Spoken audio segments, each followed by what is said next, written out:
अब हम पढ़ेंगे फाइलम पॉरीफेरा के बारे में। फाइलम पॉरीफेरा एक बहुत ही यूनिक और बहुत ही इंटरेस्टिंग फाइलम है जिसे पढ़ने में आपको काफी मजा आएगा। Now poriferal organisms are commonly called sponges. इस फाइलम के जो भी ऑर्गेनिजम्स हैं उन्हें हम कॉमनली बोलते हैं स्पॉन्जेस। अब ये नाम पॉरीफेरा कैसे पड़ा? पॉरी का क्या मतलब होता है? Pori means pore bearers. And what are pores? Pores are tiny openings that are scattered in the body of the sponge. Sponge की बॉडी में बहुत सारे छोटे छोटी होल्स या ओपनिंग्स होती हैं जिन्हें हम बोलते हैं पोर्स। तो इसी पॉरी से ही नाम आया है पॉरीफेरा। अब ये जो फाइलम है बहुत ही प्रिमिटिव टाइप ऑफ फाइलम है, मीनिंग जो भी ये ऑर्गेनिजम्स हैं इनमें कोई भी प्रॉपर स्ट्रक्चर या कोई फंक्शनल ऑर्गेनाइजेशन नहीं मिलता है। दैट मीन्स इनमें कोई भी प्रॉपर डाइजेस्टिव सिस्टम या रेस्पिरेटरी सिस्टम या एक्सक्रीटरी सिस्टम नहीं होगा। ठीक है, तो अब हम पढ़ते हैं इनकी general characteristics. Habit and habitat. All are aquatic, mostly marine, few are freshwater, they are sessile, cannot move, and they are attached to the ocean floor or the substratum. अब इसको हम समझते हैं। All organisms are aquatic, meaning ये पानी में रहते हैं, and they are mostly marine.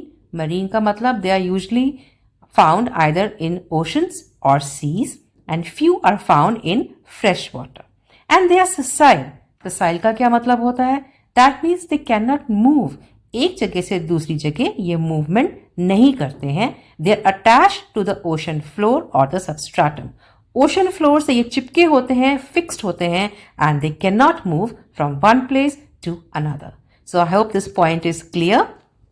अब चलते हैं आगे और समझते हैं अगला point, level of organisation. So in sponges we find there is cellular level of organisation. इसका क्या मतलब है? जैसे हमने पहले ही पढ़ा है that sponges are primitive organisms. They don't have any tissues, organs or organ system. इनमें होते हैं सिर्फ सेल्स और यही सेल्स सारे बॉडी फंक्शंस को परफॉर्म करते हैं। इसलिए हम बोलते हैं कि cellular level of organisation is there in phylum Porifera. Coming to body plan. अब बॉडी प्लान अगेन जैसे हमने डिस्कस किया, it is primitive and the body plan is only cellular aggregation. That is, cells are performing the different functions in the body of the sponge. पढ़ते हैं germ layers के बारे में। अब बच्चों, I hope you know what are germ layers. So there are basically three main germ layers in the body, especially in the triploblastic animals. ये कौन कौन सी germ layers हैं? ectoderm, mesoderm and endoderm. जो डिप्लोब्लास्टिक एनिमल्स होते हैं उनमें सिर्फ दो ही लेयर्स होती हैं, कौन सी? एक्टोडर्म और एंडोडर्म। और ये जो स्पॉन्जेस हैं इनके अंदर कोई भी जर्म लेयर नहीं होती है। So germ layer is totally absent in sponges. Coming to coelom. Coelom is the body cavity and body cavity is absent in sponges. So हम बोलते हैं that coelom is absent in sponges. Coming to symmetry. So sponges are mostly asymmetrical. अब asymmetrical का क्या मतलब हुआ? अगर हम एक plane पास करें through the body of the sponge, passing through the center, that plane will not divide the sponge into two equal halves. इसका मतलब हुआ that sponges are asymmetrical. Symmetrical organisms में क्या होता है? उल्टा होता है।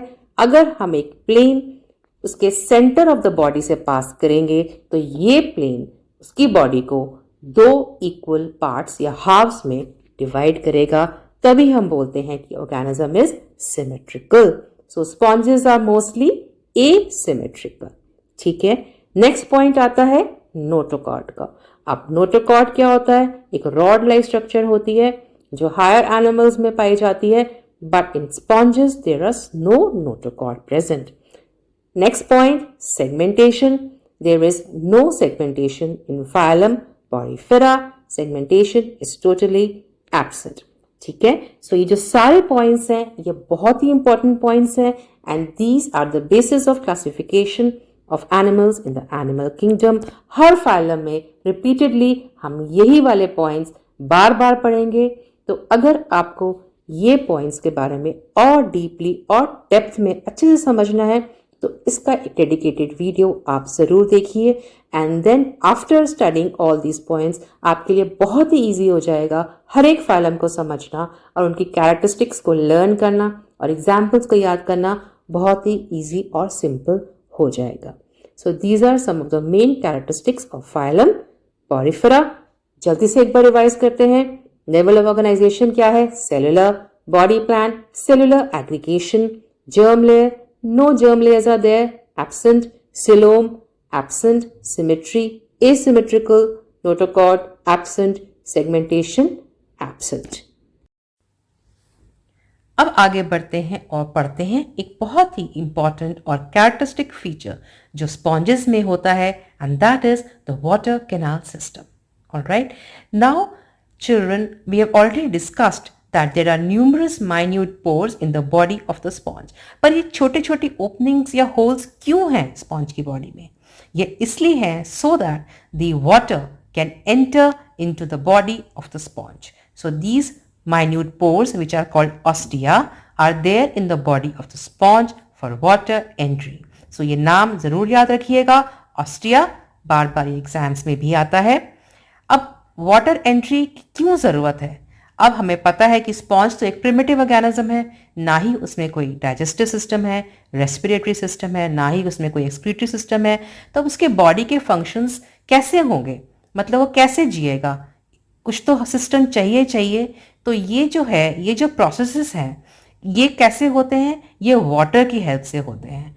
और ये वाटर स्पॉन्ज की बॉडी में कैसे एंट्री करता है? ये करता है basically through the presence of these minute openings or ostia। So water enters into the body of the sponge through these ostia। Okay? अब अंदर ये कहाँ जाता है? अब स्पॉन्ज की बॉडी के सेंटर में एक सेंट्रल कैविटी होती है।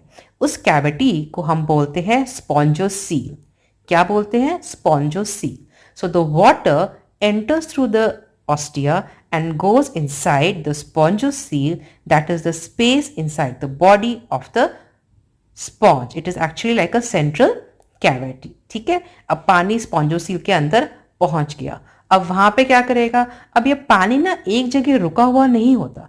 This water keeps on moving inside this cavity और spongocoel. Water keeps moving inside the spongocoel and all body processes like digestion, respiration and excretion take place with the help of this water। तो अब ये पानी पूरा circulate हो रहा है, घूम रहा है, एक करंट की तरह से मूव कर रहा है स्पॉन्जोसील के अंदर एंड यहीं पे ही सारे processes like digestion, respiration and excretion सारे इसी पानी के थ्रू हो रहे हैं।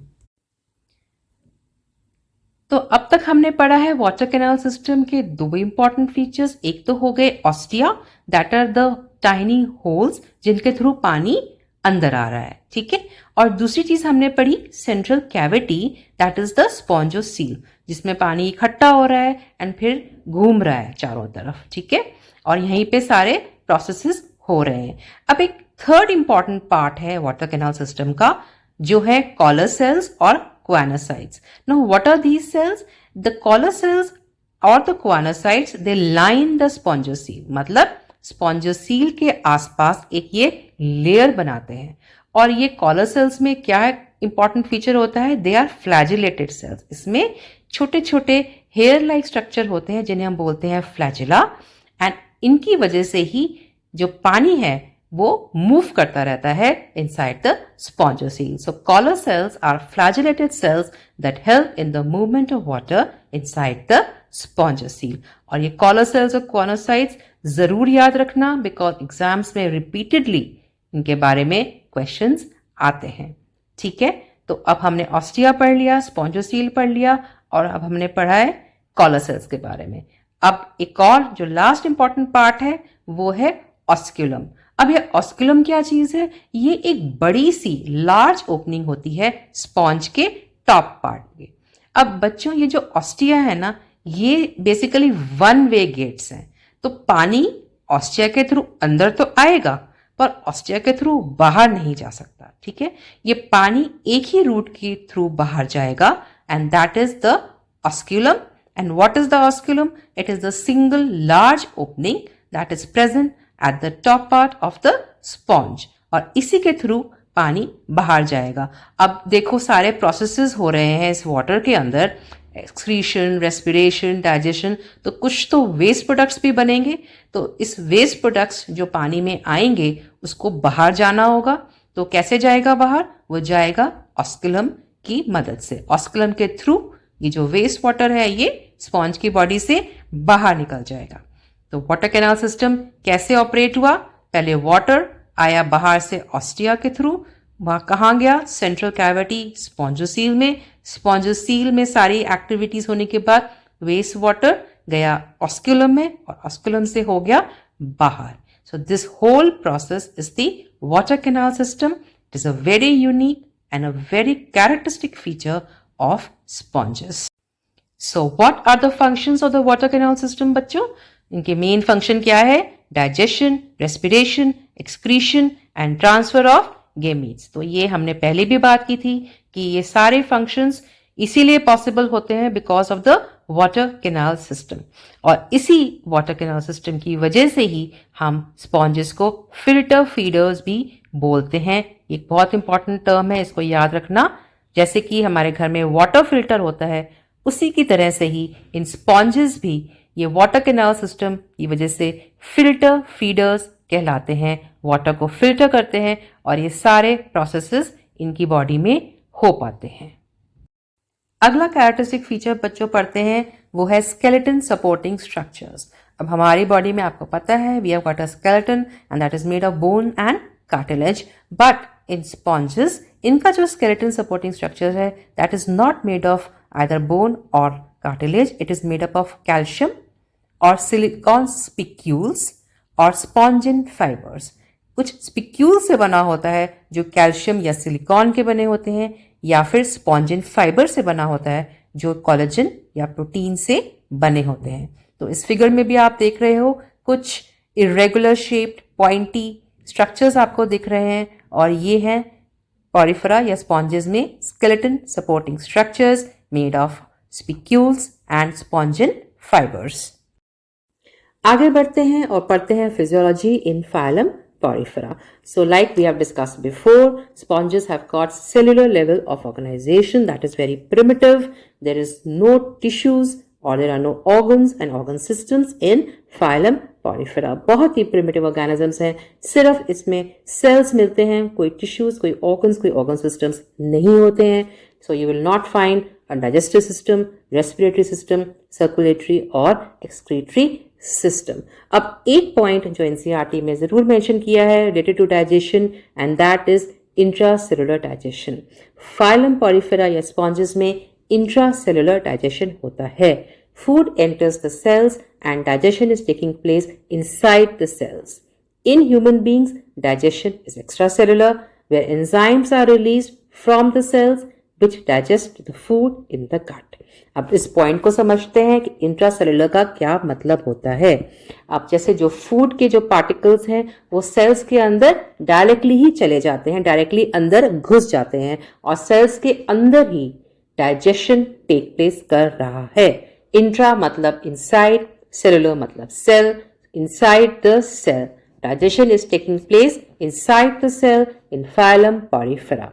अब हमारे अंदर क्या होता है, हमारे यहाँ डाइजेशन है एक्स्ट्रा सेलुलर, सेल्स के बाहर डाइजेशन हो रहा है. अब सेल्स क्या कर रहे हैं, सेल्स बेसिकली एंजाइम्स रिलीज कर रहे हैं. जो एंजाइम्स कहाँ जाएंगे, गट में जाएंगे. फूड तो गट में ही है, तो ये एंजाइम्स गट में रिलीज हो जाएंगे और वहां फूड को डाइजेस्ट करेंगे. So this is an important point that digestion is intracellular in sponges. And what about respiration? Respiration happens through the general body surface with the help of diffusion.